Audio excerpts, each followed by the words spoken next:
Hello students, आज हमारा topic है हैंडलिंग ट्रेनीज ग्रीवांसेस एंड स्वॉट एनालिसिस और ये यूनिट 9 काउंसलिंग एंड मेंटरिंग का हिस्सा है. This is part 1 of this unit. The next part will cover the rest of the elements of the given unit. Okay, what we'll discuss here, we'll discuss trainees grievances, how many types of the grievances and how to handle them, do and don'ts while handling the trainees grievances, SWOT analysis, its purpose, and what is personal SWOT analysis and steps for personal SWOT analysis and advantages of SWOT analysis. And with this, we'll also discuss resume, how to write your resume effectively, how to write your CV effectively. Okay. Now, once we discuss like teacher का job अगर हम बात करें तो it's not about कि सिर्फ पढ़ा दिया और ओवर हो गया. इसके अलावा ये अगर हम इसे देखें तो ये एक तरीके का ऐसा जॉब है जिसमें बहुत धैर्य की, बहुत पेशेंस की आवश्यकता होती है, क्योंकि सिर्फ एकेडमिक्स तक टीचिंग लिमिटेड नहीं है. टीचर को स्टूडेंट्स के प्रॉब्लम्स को भी मैनेज करना पड़ता है, हैंडल करना पड़ता है, और इसी बारे में इस यूनिट में आज हम बात करने वाले हैं. तो किसी स्टूडेंट के प्रॉब्लम का स्ट्रैटेजिक सॉल्यूशन निकालना, that is handling of trainees grievances. और ग्रीवांसेस क्या, ग्रीवांसेस अगर हिंदी में देखें तो एक तरीके से कोई भी ऐसी परेशानी, कोई भी तकलीफ जो स्टूडेंट को उसके मेन एम से भटकाए, पढ़ने, हम जो काम करने पहुंचे हैं, पढ़ने पहुंचे हैं, तो हम पढ़ पाए, कोई भी चीजें उसमें प्रॉब्लम ना क्रिएट करें, और जो भी ऐसा अनहैप्पी एनवायरनमेंट क्रिएट करेंगे उसे हम क्या कहेंगे, grievance. So the definition of grievance is a feeling of unfair treatment. कभी ऐसा लगे कि हमारे साथ गलत हो रहा है. कभी शायद आप लोगों ने किसी क्लास में, स्कूल, कॉलेजेस में फील किया होगा कि दिस इज वेरी अनफेयर, किसी के साथ कुछ और है, किसी के साथ कुछ और है, ऐसा फील हुआ होगा. अनहैप्पी सिचुएशन और स्टेट, कोई भी स्टेट इन विच यू से यू आर अनहैप्पी और नॉट सेटिस्फाइड विद समथिंग, जिस भी चीज से हम सेटिस्फाइड नहीं है, जो हमें अनहैप्पी बनाए, दैट इज ग्रीवांस. और यही अनहैप्पीनेस को हैप्पीनेस में कन्वर्ट करना होता है टीचर को. तो ग्रीवांस की हैंडलिंग को ही हम कहते हैं हैंडलिंग ऑफ ट्रेनीज ग्रीवांसेस. और ये ग्रीवांस हैंडलिंग डायरेक्ट, कभी कभी टीचर डायरेक्टली करते हैं, कभी कभी with the help of grievance cell ये काम किया जाता है. इट डिपेंड्स कि बात कैसी है, जो लेवल है वो कैसा है. तो good solution helps student face with difficulty to move on with their studies. Obviously जब हम अनहैप्पी सिचुएशन में होंगे, we can not focus on the studies, जो हमारा मेन एम है उससे हम डिविएट कर जाएंगे. तो जो ये सिचुएशन है, इसको अवॉइड करना है ग्रीवांस हैंडलिंग. और अगर एक अच्छा सोल्यूशन मिलेगा तो स्टूडेंट्स बेटर परफॉर्म कर पाएंगे. प्लस कभी जो ये ग्रीवांस है, ये सिचुएशन ऑफ अनहैप्पीनेस है, ये बहुत मामूली सी बात के कारण होती है, जो इजीली सॉल्व आउट हो जाती है. बहुत आराम से टीचर से डिस्कस किया, सॉर्ट हो गया. लेकिन कभी कभी ये इश्यूज बहुत सेंसिटिव होते हैं. ऐसे सेंसिटिव इश्यूज में प्राइवेसी की जरूरत होती है कि उसमें सिर्फ वो स्टूडेंट हो, टीचर हो, और या जो लोग उस इंसिडेंट में इन्वॉल्व हो वो हो. ज्यादा लोगों को उसमें नहीं रखा जाता क्योंकि इश्यू सेंसिटिव होता है. तो ऐसे ग्रीवांसेस भी आते हैं जो सेंसिटिव होते हैं, और ऐसे ग्रीवांसेस को हैंडल करने में प्राइवेसी की बहुत जरूरत पड़ती है, क्योंकि वो स्टूडेंट के लिए भी ये अच्छा होता है. ये केवल स्टूडेंट और टीचर के बीच में नहीं हो सकता, ये स्टूडेंट और स्टूडेंट के बीच में भी हो सकता है, और मोस्ट ऑफ द टाइम ऐसे ही होता है. तो trying to solve a problem caused by a rude or troublesome student can be tricky.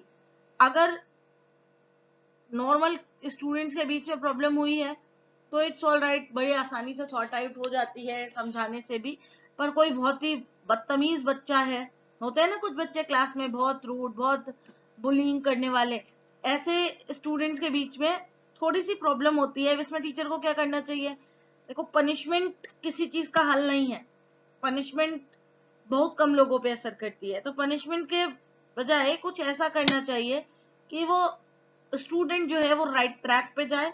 और मोर ओवर सिर्फ उस इंसिडेंट नहीं, उसके बाद भी उसको फॉलो अप करना चाहिए.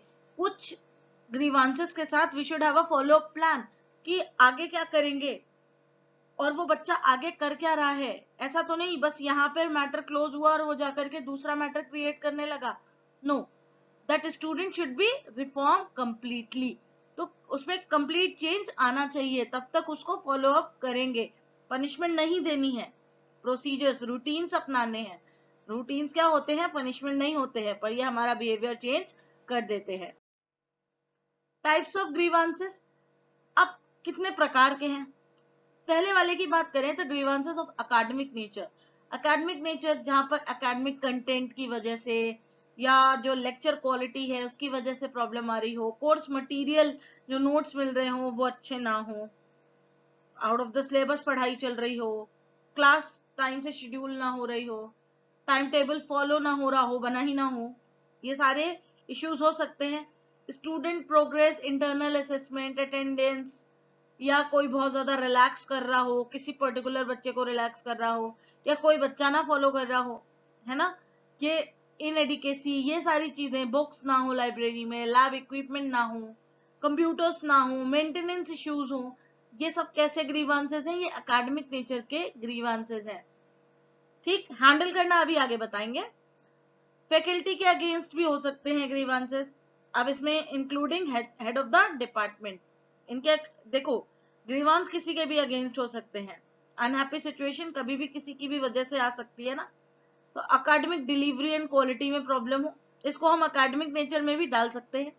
क्लासरूम कंडक्ट, अभी तक ये सारी प्रॉब्लम्स क्या थी, ये किसी पर्टिकुलर टीचर के अगेंस्ट नहीं थी। जब किसी फैकल्टी के अगेंस्ट आएगी तो ये कैटेगरी 2 में चली जाएगी। क्लासरूम कंडक्ट, रेगुलरिटी, पंक्चुअलिटी, ये प्रॉब्लम्स जब हो, जैसे क्लास कंडक्ट है, क्लास की टाइमिंग है, but teacher is not in the classroom, so this is against faculty. Registration and examination related, registration process में या री रजिस्ट्रेशन में, स्टूडेंट रिकॉर्ड में, मिड सेमेस्टर एग्जाम्स में, सप्लीमेंट्री एग्जाम रिले, marksheet, grading, results, इन सब की वजह से जो ग्रीवांसेस क्रिएट होते हैं वो registration and examination related. Regarding training and placement, internship के टाइम पे डिस्क्रिमिनेशन हो, कुछ बच्चों को जो फेवरेट है उन्हें अच्छे कंपनी में भेजा, जो नहीं है उनको किसी में भी भेज दिया, समथिंग लाइक दिस। तो डिस्क्रिमिनेशन या प्लेसमेंट रूल्स प्रॉपरली फॉलो ना हो, तो इसे हम कहते हैं ट्रेनिंग प्लेसमेंट के regarding grievances. Non academic grievances, ये नॉर्मली हर जगह होती है, जैसे आइडेंटिटी कार्ड खो गया, नहीं मिला, ट्रैवल कंसेशन के लिए, फाइनेंशियल एड के लिए, एक्स्ट्रा करिकुलर एक्टिविटी और फैसिलिटी के लिए ये नहीं है, या कभी स्पोर्ट्स हो रहे हैं वो जीत गई, पार्शियलिटी हुई, ऐसी बातें हम करते हैं ना, this is grievances, non academic grievances. और अभी आप एक बार सोचेंगे तो आप भी ऐसी शिकायतें करते हैं। Now you just think about how your teacher has handled it, teacher ने कैसे हैंडल किया, टीचर, क्योंकि वो स्टेप्स हैं जो आप सीख सकते हो। Quality of food and hygiene in hostel and mess, है ना, ये भी बहुत बार आती है शिकायत। Deficiency in common services such as transportation, canteen, medical, तो कोई सर्विस नहीं है, कमी है उसके बारे में, तो ये कैसी है, ये सब नॉन एकेडमिक ग्रीवांसेस है। अकाउंट्स रिलेटेड, जैसे फी से रिलेटेड, ड्यू जो बाकी है उनसे रिलेटेड, या नहीं बाकी है और कहा जा रहा है बाकी है, समथिंग लाइक दिस। कंसेशन से रिलेटेड और स्कॉलरशिप, रिफंड्स, है ना, इनसे रिलेटेड ग्रीवांसेस। और स्टूडेंट टू स्टूडेंट ग्रीवांसेस, जैसे अब हो सकता है सेम कोर्स में सेम क्लास में हो, पॉसिबल है, अब दूसरे क्लास से भी हो सकता है, दूसरे क्लास का होगा तो क्या कहेंगे, इंट्रा कॉलेज कॉन्फ्लिक्ट्स, दूसरे कॉलेज से स्कूल से ही हो जाएगा तो उसे क्या कहेंगे, इंटर कॉलेज कॉन्फ्लिक्ट्स। ठीक, तो this is various types of grievances, इनमें से कुछ सिवियर भी हो सकते हैं, सीरियस ग्रीवांसेस भी हो सकते हैं। तो अब कैसे हैंडल करेंगे, नॉर्मली इंस्टीट्यूट के पास ग्रीवांस रेड्रेसल सेल होती है, इस सेल में रिपोर्ट किया जाता है, और रिपोर्ट कभी भी ओरल रिपोर्ट नहीं होती कि कह दिया और हो गया, no, it should be written, है ना। सुपरविजन किसका होता है? प्रिंसिपल का। फॉर्मल मैकेनिज्म चलती है like online feedback, suggestion form, और कुछ इंस्टीट्यूट में, बड़ी यूनिवर्सिटी में ऑनलाइन ग्रीवांस सेल भी होती है। नॉर्मली हम NSTIs की अगर बात करें तो we have a redress grievance cell, जहां पर स्टूडेंट्स अपनी जो ग्रीवांसेस हैं, जो प्रॉब्लम्स है, वो राइटिंग में दे सकते हैं, और कभी भी कोई भी ग्रीवांस बहुत बहुत ही छोटी हो तो ओरली आप निपटा सकते हैं। अदरवाइज अगर उसका सीरियसनेस का लेवल थोड़ा भी है तो you should take in writing, writing में लेंगे। किसी के अगेंस्ट है तो बिल्कुल ही राइटिंग में लेंगे। ठीक है। पर्पस ऑफ GRC, क्या पर्पस है? Obviously ensure a democratic environment in the institute campus and make it student friendly. यहाँ पर कैसा एनवायरनमेंट हो? डेमोक्रेटिक हो, जहां जैसे इंडिया में है ना, लोकतांत्रिक, लोगों की बात सुनी जाए, है ना, और स्टूडेंट फ्रेंडली कैंपस हो, जहां स्टूडेंट डरे नहीं, वो अपनी बात कह सके। Familiarise all the faculty student about the rights and duties, सारी फैकल्टीज को और स्टूडेंट्स को अपने न सिर्फ राइट्स, अपनी ड्यूटीज भी मालूम होनी चाहिए। ठीक, ये सारे पर्पस है GRC के, है ना। और solve the various personal and educational related grievances of teacher student. Main purpose यही है कि टीचर या स्टूडेंट के जो भी ग्रीवांसेस हैं उन्हें हैंडल किया जाए, मेनली स्टूडेंट्स के लिए ही होती है। And ensure the qualitative and quantitative development of institute through this cell. तो जो इंस्टीट्यूट है उसका डेवलपमेंट के लिए भी ये सेल रिस्पॉन्सिबल होता है। अगर इतनी सारी प्रॉब्लम्स रहेंगी, उनका कोई हैंडल ही नहीं करेगा तो क्या होगा? वर्क एनवायरनमेंट खराब होगा। वर्क एनवायरनमेंट खराब होगा तो स्ट्रेस होगा, और स्ट्रेस जब होगा तो प्रोडक्टिविटी अपने आप डाउन हो जाएगी, तो कैसा डेवलपमेंट होगा? इसलिए GRC is responsible for qualitative and quantitative development of the institute. Composition, अगर हम बात करें इसमें होता कौन कौन है, तो इसमें 2-3 टीचिंग स्टाफ होते हैं, सीनियर टीचिंग स्टाफ। ठीक, ये मेंबर होते हैं, और जो प्रिंसिपल होता है इंस्टीट्यूट का, हेड ऑफ द ऑफिस, वो चेयरमैन होते हैं। ठीक, और ये सेल हर साल नई बनाई जाती है, ऐसा नहीं कि एक ही सेल है चल रही है वो सालों साल, नो, ये हर साल बनाई जाती है। ठीक, अब अगर किसी सेल मेंबर के ही अगेंस्ट कंप्लेन हो देन तो किसी और को सेल में लिया जाएगा, और तब तक के लिए वो जो मेंबर है जिसके अगेंस्ट कंप्लेन है, he or she will not be the part of GRC। अब इसके काम क्या है? जो भी इसके बेनिफिशियरीज हैं, स्टूडेंट्स और टीचर, उनकी हेल्प करना। ठीक, cell members are empowered to read the online feedback suggestion. ये जो ऑनलाइन फीडबैक सजेशन है ये सेल मेंबर्स पढ़ सकते हैं। ठीक, और इनको पढ़ना भी चाहिए, तभी तो वो अपने अंदर चेंज कर पाएंगे, तभी तो प्रॉब्लम सॉल्व कर पाएंगे। Grievance cell forms are sorted out every week and solve the issues. जितने भी फॉर्म्स आए हैं, जितने भी आपके पास प्रॉब्लम्स आई हैं, उनको हर वीक देखना है और सॉल्व करना है, पेंडिंग नहीं रखना है, नहीं तो फिर लोग अनहैप्पी कंडीशन में रहेंगे and there will be no development. All the grievances are brought into the notice of principal. Yes, जो भी प्रॉब्लम्स आए वो प्रिंसिपल की, हेड ऑफ द ऑफिस की जानकारी में हमेशा होने चाहिए। अब बात करते हैं dos and don'ts of handling grievances. क्या करना है और क्या नहीं करना है। तो पहले क्या करना है इसकी बात कर लेते हैं। Deal with difficult conversation. तो जो कन्वर्सेशन है, इन बात जरूर करें, बातचीत से हमारी बहुत सारी प्रॉब्लम सॉल्व हो जाती हैं। ठीक, इसका ये मतलब नहीं है राइटिंग में नहीं लेना है, राइटिंग में लेना है, but you have to converse with the affected person जिसकी प्रॉब्लम है और जिसकी वजह से प्रॉब्लम है। ठीक, कुछ टाइम भी रखना है ताकि आप ग्रीवांस को डिटेल में पढ़ सकें। बहुत सारी बातें जो शायद हमें कन्वर्सेशन से नहीं मिलती, या अगर हम बहुत हरी बरी में काम करते हैं तो हम नहीं क्लियर कर पाते हैं, तो उसको थोड़ा सा टाइम दे करके क्लियरली पढ़ना है। कोई विटनेस है उस इंसिडेंट का, उस इश्यू का, तो उसकी लिस्ट भी रेडी करनी है, क्योंकि बाद में आपको उससे बात करनी होगी। टर्म ऑफ रेफरेंस आपको बनाने पड़ेंगे कि किस रेफरेंस में आप ये बात कर रहे हैं, आपको प्रॉब्लम सॉल्व करनी है ना अपने सेल के साथ बैठ के। तो term of reference you have to make and contact those who will need to be spoken to as part of investigation process। जो भी उसमें जरूरी लोग हैं जिनसे बात करना जरूरी है इन्वेस्टिगेशन के दौरान, उन सबको आपको कांटेक्ट करना है। ठीक, अब डोंट्स की बात कर ले तो डोंट रश, जल्दीबाजी नहीं करेंगे, जल्दीबाजी से काम बिगड़ जाता है। इससे ग्रीवांस हैंडलिंग में तो बिल्कुल भी जल्दीबाजी नहीं करेंगे, और इतना डिले भी नहीं करेंगे कि अनहैप्पी बच्चा कॉलेज के बाहर ही चला जाए। ठीक है, don't rush, don't make it delay but don't rush, ठीक। Don't cherry pick the less difficult points. ऐसा नहीं करना है कि बस आसान काम जल्दी जल्दी करके छोड़ दिया और जो मेन इश्यू था उस पर हमने ध्यान ही नहीं दिया। ये काम बिल्कुल भी नहीं करना है। तो ये बहुत सेंसिटिव बात भी है, इसलिए while solving the issue आप सेंसिटिव मैटर्स को लेके थोड़े केयरफुल रहें, है ना।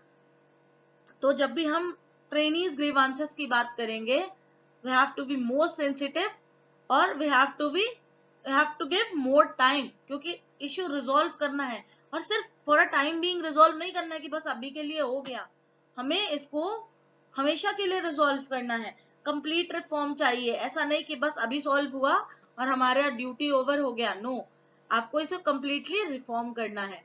तो अभी आपको समझ में आया कि ट्रेनीज ग्रीवांस एक्चुअली क्या है, ट्रेनीज ग्रीवांसेस होते क्या है, कितने प्रकार के होते हैं, कैसे हैंडल किए जाते हैं, क्या करना चाहिए और क्या नहीं करना चाहिए।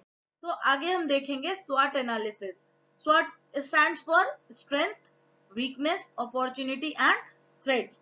अगर आप इस डायग्राम को देख रहे हो तो आप देख सकते हैं स्ट्रेंथ, स्ट्रेंथ मतलब हमारी शक्ति, ताकत, वीकनेस कमजोरियां।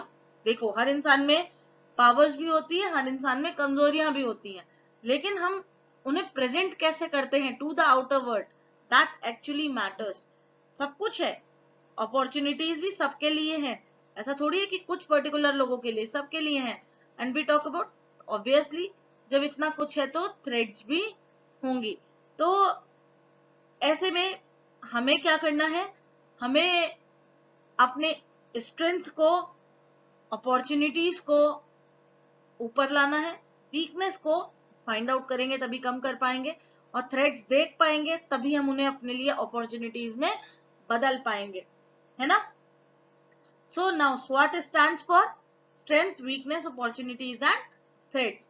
ये है क्या एक्चुअली, एक तरीके का एनालिटिकल फ्रेमवर्क है। और किसने बनाया था, there were 3 business gurus, Edmund, Andrews, Roland and William, है ना। Sorry, business gurus Edmund, Andrews, Roland and William in 1960 में ही स्वॉट एनालिसिस आई थी। और इसने बहुत सारी कंपनीज को जो चैलेंज फेस कर रही थी उनको हेल्प भी किया, है ना। और उनको बिल्कुल न्यू मार्केट ला करके दिया, अपॉर्चुनिटीज ला करके दी कि उनकी स्ट्रेंथ क्या थी, अकॉर्डिंगली उनको मार्केट में एक नया प्लेस दिया, ठीक है। तो इनिशियली जब हमने इसे यूज किया था तो बिजनेस के लिए यूज किया गया था, लेकिन अभी हम इसे अपने पर्सनल असेसमेंट के लिए भी यूज कर सकते हैं। तो जो लोग CTS करके आए हैं उन्होंने इसे पहले भी पढ़ा होगा और I think they might have done personal स्वॉट एनालिसिस टू, ठीक है। तो अभी हमें यह काम दोबारा भी करना है। स्वॉट एनालिसिस का अभी हम डिस्कस करें व्हाट इज स्ट्रेंथ। स्ट्रेंथ की अब कैसे आपको अपने आप से क्वेश्चंस करने हैं, what benefits do you have which others don't have. आपके पास ऐसा क्या है जो दूसरों के पास नहीं है, वही तो आपका स्ट्रेंथ है। जो सबके पास है वो आपके पास है, तो देयर इज नथिंग मच। आपके पास ऐसा क्या है, आपकी कम्युनिकेशन स्किल्स अच्छी हैं, या आपका एजुकेशन, आपका जो कह सकते हैं कॉम्पिटेंसी ऑन सब्जेक्ट है वो बहुत अच्छी है, आपके कॉन्टैक्ट्स बहुत अच्छे हैं, आपके पब्लिक रिलेशंस बहुत अच्छे हैं, दिस इज स्ट्रेंथ आपके पास इसमें से, या और भी कुछ। What benefits do you have which others don't have, आपके पास हो दूसरों के पास ना हो तभी आपके लिए स्ट्रेंथ है। What are you better at than anyone else, आप औरों से अगर कंपेयर किया जाए तो किन चीजों में आप औरों से बहुत अच्छे हैं, है ना। पर्सनल रिसोर्सेस आपके पास कौन कौन से हैं, आपके पास कौन कौन से संसाधन उपलब्ध हैं, है ना। What do others say you are great at, लोग आपके बारे में क्या कहते हैं, आप इस चीज में अच्छे हैं या नहीं है, कि ये लोग आपके बारे में क्या कहते हैं, ठीक।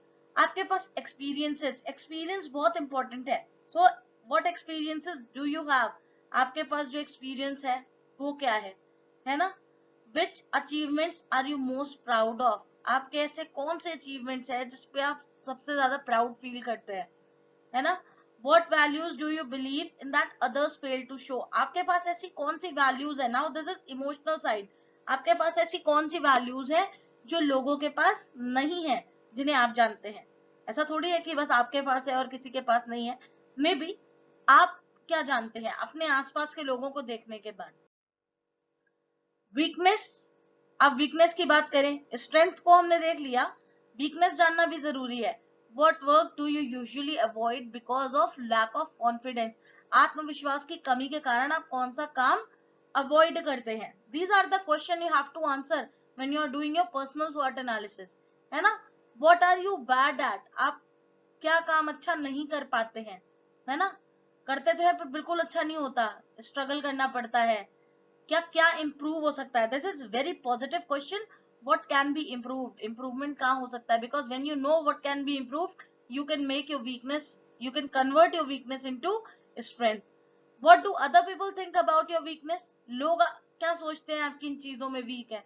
क्योंकि जब लोग जानते हैं कि आप किन चीजों में वीक है तो आपकी रियल वीकनेस बन जाती है ना। तो उनको जानना बहुत जरूरी है, तभी तो आप उसे इम्प्रूव कर पाएंगे। Are you happy with your education and skill training? क्या आपको जितना आता है आप उससे खुश है? अगर हैप्पी है then it is your strength.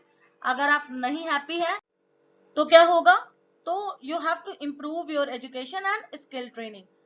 आपके कोई निगेटिव वर्क हैबिट्स हैं? कोई भी, जैसे लेट जाना, this is also negative work habit, है ना? काम टाइम पे पूरा नहीं करना, this is also negative work habit. ऐसी कोई वर्क हैबिट है, you have to find out, because if you find out your weakness you can convert it. अगर आप फाइंड आउट ही नहीं कर पाएंगे then this is a biggest weakness, ठीक? So what do you not know in your line of work? आप क्या नहीं जानते हैं, है ना?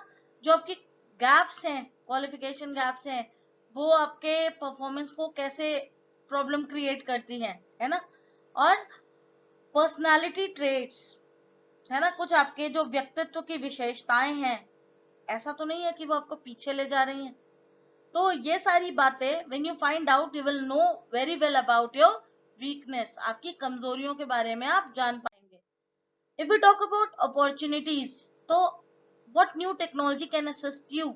आपके पास ऐसी कौन सी नई टेक्नोलॉजी है जो आपको हेल्प कर सकती है ना? कौन सी नई टेक्नोलॉजी मार्केट में है जो आपको हेल्प कर सकती है? Can you take advantage of the market in the present state? जो मार्केट अभी है अकॉर्डिंगली आप उसका एडवांटेज ले सकते हैं। जैसे अगर हम अभी के सिनेरियो की बात करें, तो अभी मार्केट कोविड-19 की वजह से बहुत मार्केट डाउन है ना? जिन सिटीज में door to door delivery service नहीं थी, वहां पर डिलीवरी सर्विस शुरू हो गई ना। जैसे स्विगी और जोमेटो की बात करें तो ये कुक्ड फूड डिलीवर करने के लिए बने हुए थे ना। अभी ये क्या कर रहे हैं? प्रेजेंट स्टेट कोविड-19 पेंडेमिक के चलते they are delivering groceries, they are taking advantage of the market. सामान उठाते हैं आपके घर तक पहुंचाते हैं। So that is, you have to see where is the opportunity, है ना? Do you have a network of important contacts to offer good advice और हेल्प फॉर यू? आप देख सकते हैं कि आपके पास अच्छे कॉन्टैक्ट्स हैं। अगर आपके पास अच्छे कॉन्टैक्ट्स, अच्छे लोग हैं जो आपको सही एडवाइस दें, then this is opportunity. What is highest level of performance in the chosen field? आप जिस भी क्षेत्र के हैं वहां पर परफॉर्मेंस का हाईएस्ट लेवल क्या है, that you have to see. What can you add to your background to benefit from existing opportunity? आप ऐसा क्या कर सकते हैं कि आप करंट मार्केट में, करंट अपॉर्चुनिटीज में ऐसा कुछ करें कि आपके लिए वो बेनिफिशियल हो। तो आप ऐसा क्या ऐड कर सकते हैं? Could additional training be advantageous? क्या कुछ नया, अगर कोई आप नया कोर्स, या कह सकते हैं ऑनलाइन कोर्सेज बहुत अवेलेबल है आजकल, अगर आप इन्हें करते हैं तो क्या इससे कोई फायदा होने वाला है ना? Opportunities may occur due to changes in ICT, information and communication tools, production, government policies, lifestyle, है ना? ये अपॉर्चुनिटीज बन सकती हैं। सो ऐसा नहीं कि एक बार कर ली लाइफ में SWOT analysis and it is done, you have to do it on regular intervals. क्यों? क्योंकि अपॉर्चुनिटीज चेंज होती हैं। हमारी जो वीकनेस है वो भी हमारे स्ट्रेंथ में कन्वर्ट होती है ना। तो जब हम रेगुलरली ये काम करेंगे then we will come to know कि कहाँ पर चेंजेस आ रहे हैं और कहाँ पर हमें सुधार करना है। जैसे लास्ट लाइन की अगर हम बात करें, opportunities may occur due to changes in ICT and production. आज की डेट में अगर आप देखें, गवर्नमेंट पॉलिसीज, लाइफ स्टाइल, अगर हम सिर्फ कोविड-19 को ही देख लें तो कितनी लोगों के लिए अपॉर्चुनिटी बन गई है मार्केट में, है ना। ऑनलाइन कोर्सेज के लिए कितना मार्केट क्रिएट हो गया है, आप खुद सोचिए। इनफैक्ट हम अगर सिर्फ एनएसटीआई की फैकल्टीज की भी बात करें ना, तो now this is a situation we can use it as opportunity. Now we have more digital content. अभी तक digital content we have but not for the entire syllabus. Now अगर हम current scenario की बात करें, this is an opportunity for all NSTI faculties. We have more digital content. अभी किसी और इंस्टीट्यूट में, किसी और एनएसटीआई में डेपुटेशन पे जाने की जरूरत नहीं है, ये वीडियो सेंड हो सकते हैं। डिजिटल जो नोट्स हैं, क्वेश्चन पेपर्स हैं, that can be sent easily with a simple mail, WhatsApp, है ना। This is opportunity. So what are the threats? Could any of your weakness lead to threats? आपकी कोई कमजोरी आपको थ्रेट के लिए तो नहीं भेज रही आगे, ऐसा नहीं हो कि बाद में प्रॉब्लम हो। What stand in your way of success? आपके सफलता, आपकी अचीवमेंट के रास्ते में कौन सी प्रॉब्लम्स आ रही हैं? This is important. Is your resume strong? आपका रिज्यूमे स्ट्रांग है ना। स्ट्रांग होना चाहिए। रिज्यूमे में थंब रूल फॉलो होता है। अगर शुरू के 10 सेकंड में आपका रिज्यूमे इम्प्रेस कर गया, तब तो ये आगे देखा जाएगा, इसको अगले 10 सेकंड मिलते हैं। अदरवाइज 10 सेकंड के बाद डिस्कार्डेड, है ना। Is your image ready for the role? आप जो काम करने जा रहे हैं, are you ready for it, है ना। Do requirements change often in the chosen field? जो भी फील्ड में आप हैं, रिक्वायरमेंट्स चेंज होती है या नहीं? देखिए, कुछ फील्ड्स में कम बेस कम चेंज होती हैं, पर कुछ फील्ड्स में, अगर हम टेक्नोलॉजी की बात करें, तो यहाँ जल्दी भी चेंज होती है, काफी स्पीड में टेक्नोलॉजी बदल जाती है ना। हर 6 महीने में कुछ ना कुछ चेंज आ जाता है। सो कुछ फील्ड्स में रिक्वायरमेंट बदलती रहती है ना। एक जमाने में सी प्रोग्रामिंग चलती थी, फिर वेब पेजेस HTML में डिजाइन हुए, उसके बाद जावा, CSS, नाउ PHP, और अभी तो बहुत सारे और प्लेटफॉर्म आ गए हैं जिसमें आप इजीली वेब पेज क्रिएट कर सकते हैं। सो दैट रिक्वायरमेंट चेंज हो रही है ना, तो आपको ये देखना है कि आपकी फील्ड में चेंज हो रही है या नहीं हो रही है। Does the advancement of technology threaten your position? जो टेक्नोलॉजी में चेंजेस हो रहे हैं, ये काफी इफेक्टिव है एक्चुअली। सो क्या ये आपके पोजीशन के लिए थ्रेट है, या ये आपकी पोजीशन के लिए अपॉर्चुनिटी है ना। Same thing, it may be a threat for you, it may be opportunity for other person. So you have to see whether this advancement is threat for you or whether it is an opportunity for you.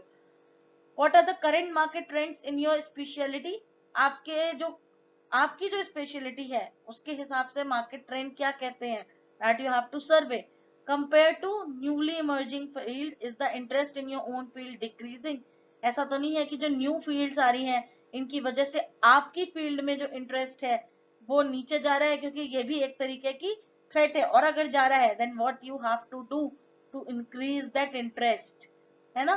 So these are the questions to find out what are your strength, what are your opportunities, what are your threats, है ना, and what is your weakness.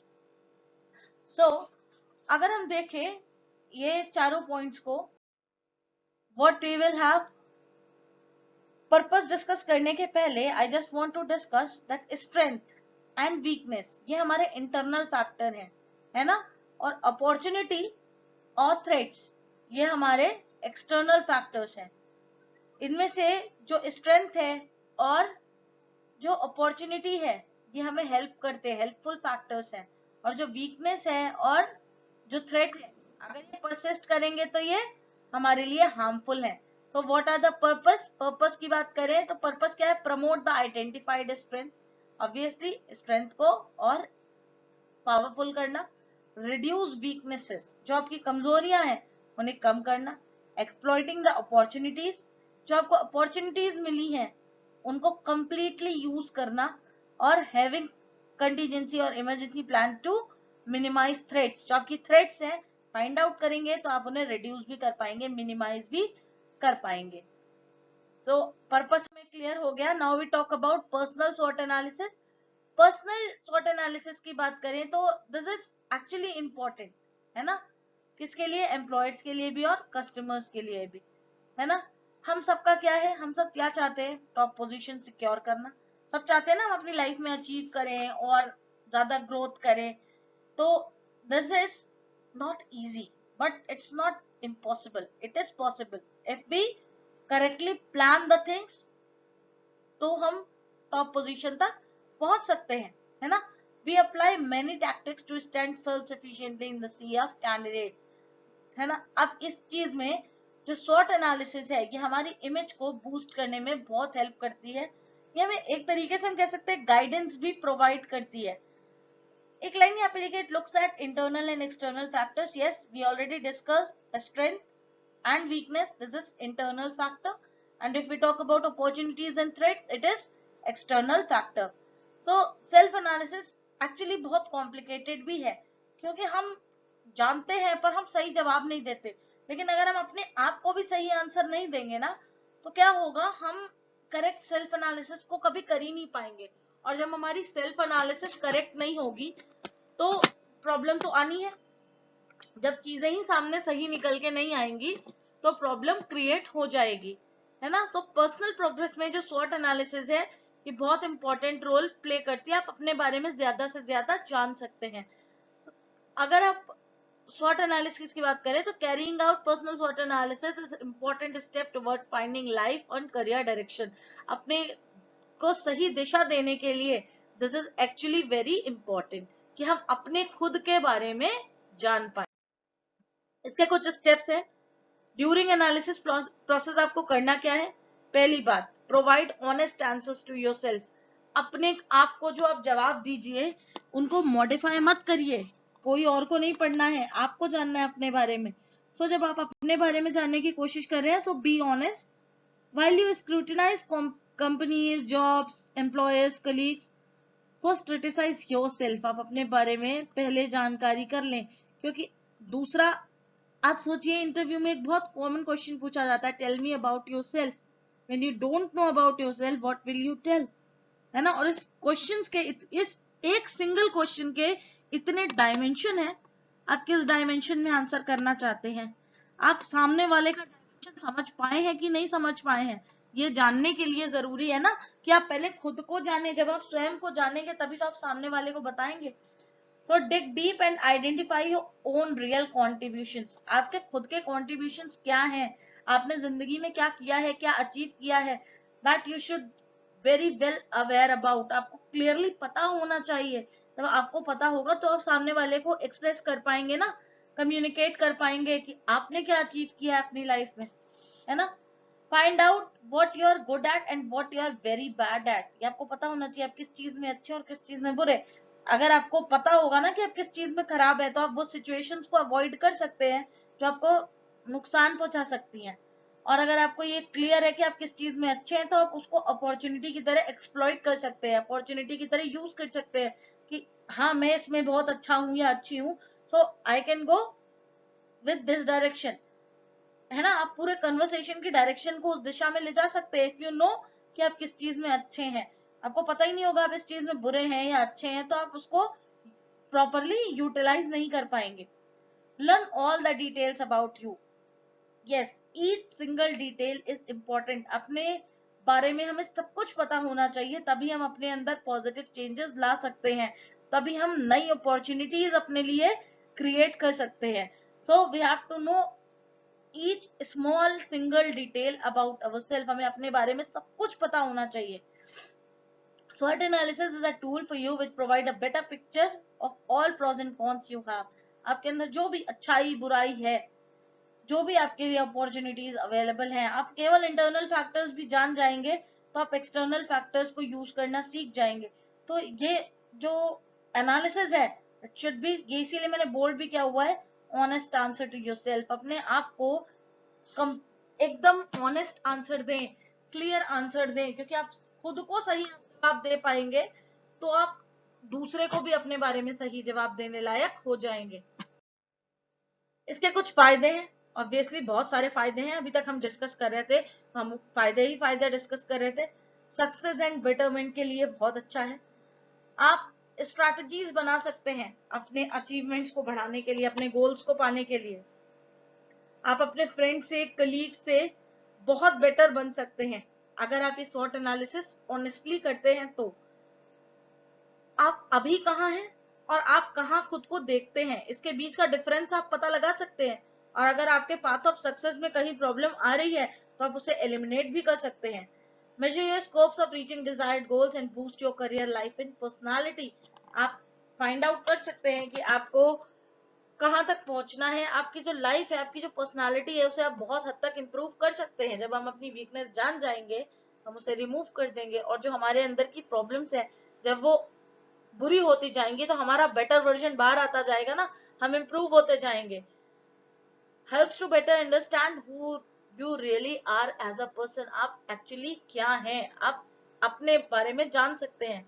आप अपनी strength को बढ़ा सकते हैं और अपनी वीकनेस को कम कर लेंगे।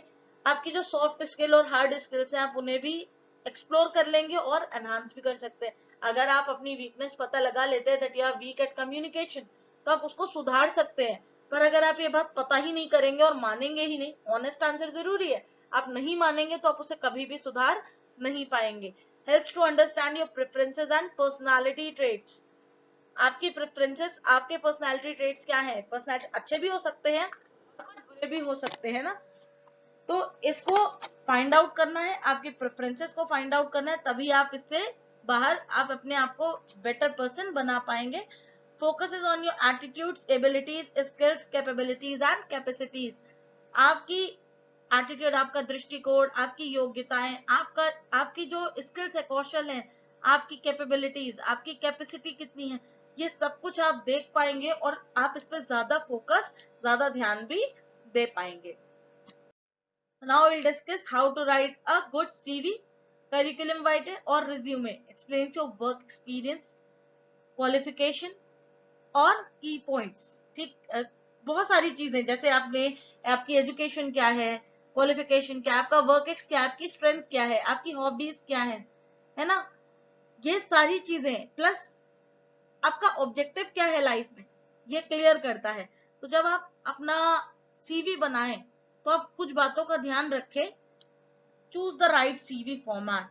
ये जो फॉर्मेट है ये बिल्कुल सही होना चाहिए। जैसे अगर हम बात करें तो जो आपका सीवी है ये हमेशा एजुकेशन या वर्क हिस्ट्री से शुरू होना चाहिए। ऐसा नहीं कि शुरू में आपने हॉबीज और इंटरेस्ट लिख दिए। No, you have to write your work experience first, then your qualification. If you don't have work experience you can start with your qualification, education. Be brief, संक्षिप्त विवरण दे। मैंने आपको एक कहानी सुनाई थी लास्ट वीडियो में, आई थिंक कम्युनिकेशन स्किल्स का जो वीडियो है उसमें मैंने एक कहानी सुनाई थी मॉन्क की, है ना। वो मॉन्क ने जितना कम बोला उतना उस हेड मॉन्क को याद रहा, है ना। तो आपका भी जितना ब्रीफ सीवी होगा, जितना क्लियरली आप कम से कम में दिखा देंगे अपनी स्किल्स, अपनी स्ट्रेंथ के बारे में, वो उतना बेहतर होगा। क्योंकि सीवी के को जब पढ़ा जाता है तो थंब रूल फॉलो होता है। थंब रूल, आप अंगूठा देखिए, बाकी उंगलियों से जो थंब है, जो ऊपर का हिस्सा है ये हाफ है और बाकी नीचे के हिस्से में 2 और लाइंस होंगी, है ना।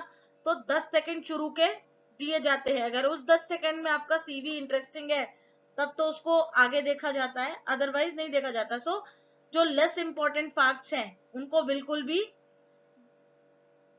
आपको डिटेल में नहीं लिखना है, उनको आप ब्रीफ में लिख सकते हैं ताकि आपका सीवी रीडेबल भी हो। बहुत बड़ा डॉक्यूमेंट कौन पढ़ता है ना, आप खुद नहीं पढ़ते।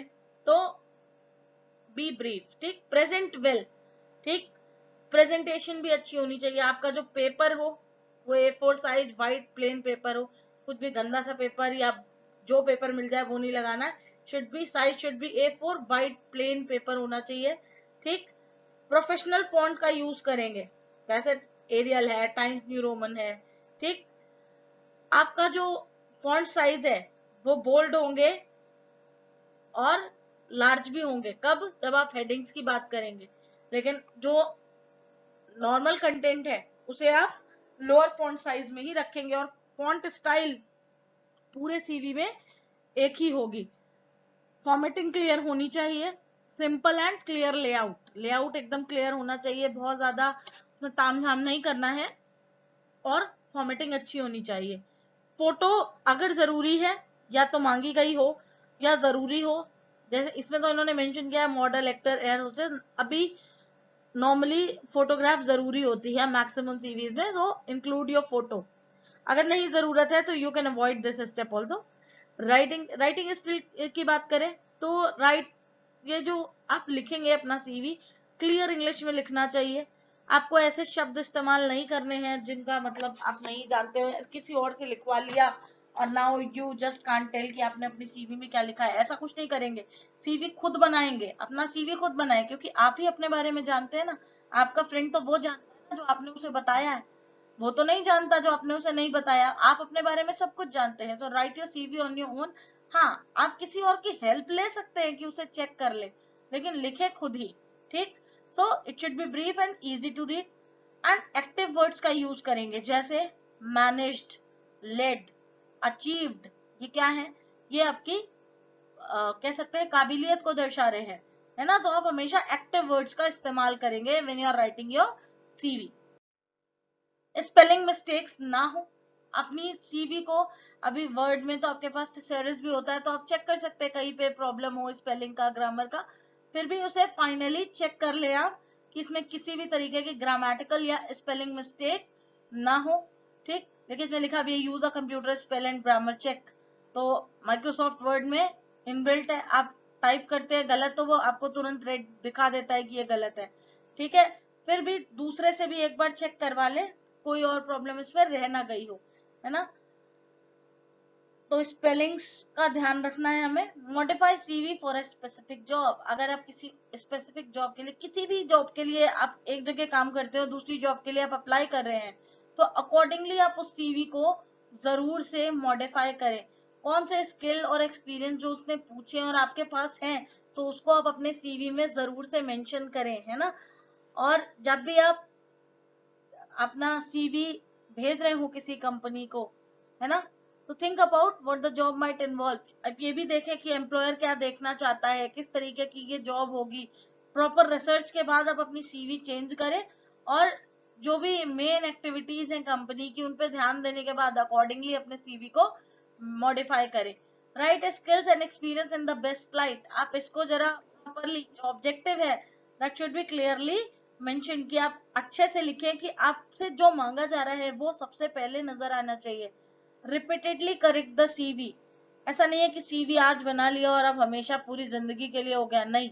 जब भी आप अपना सीवी आज आपने बनाया है, आप इसे ओपन करें, रेगुलरली ओपन करें, और इसमें चेंजेस करें. जैसे आपको लगे कि इसकी जगह ये लिख सकते हैं, ये वर्ड हम चेंज कर सकते हैं, ये मिस्टेक हम अवॉइड कर सकते हैं, ऐसी चीजें आप इसमें इंक्लूड करें. प्लस कभी आपकी कोई क्वालिफिकेशन बढ़ती है, वर्क एक्स बढ़ता है, तो उन्हें भी आप इंक्लूड करते रहें. ऐसा नहीं है कि आप किसी जॉब के लिए अप्लाई करना है बस तभी ठीक करेंगे. आप इसे नॉर्मली भी कभी कभी चेक कर सकते हैं और इसमें चेंजेस कर सकते हैं, तो ये ज्यादा इम्प्रूव हो जाएगा, ज्यादा बेटर हो जाएगा. और लास्ट पॉइंट भी यही बात कहता है, little changes make a big difference, है ना. तो कभी कभी आप अपना थोड़ा टाइम अपने सीवी के वर्डिंग्स को, उसकी फॉर्मेट को इम्प्रूव करने के लिए यूज करें, क्योंकि जैसे पॉइंट इन कह भी रहा है, little changes makes big difference. ये कभी कभी हमारे लिए बहुत ज्यादा काम कर जाते हैं. जो हमारी चॉइस ऑफ वर्ड्स है, दैट इज वेरी इंपॉर्टेंट. आज आपने सीवी बनाया, तब आपके पास जो वोकैब थी आपने उसके अकॉर्डिंग बनाया, टाइम के साथ ही इंप्रूव होती जाएगी. So you can change the words you already, what you have used, आप उनकी जगह कुछ और भी यूज कर सकते हैं. ठीक है. सो while writing a CV, please make sure आप इन 10 पॉइंट्स को यूज करें. And this is practical part also. तो आप अपना सीवी प्लीज क्रिएट कर लीजिएगा, सभी लोग जो ये वीडियो देख रहे हैं. और NSTI Allahabad, I will check your CV once the institute will open, or you can mail me on my mail ID. You all have my mail ID. If you don't have, I'll WhatsApp it. Fine.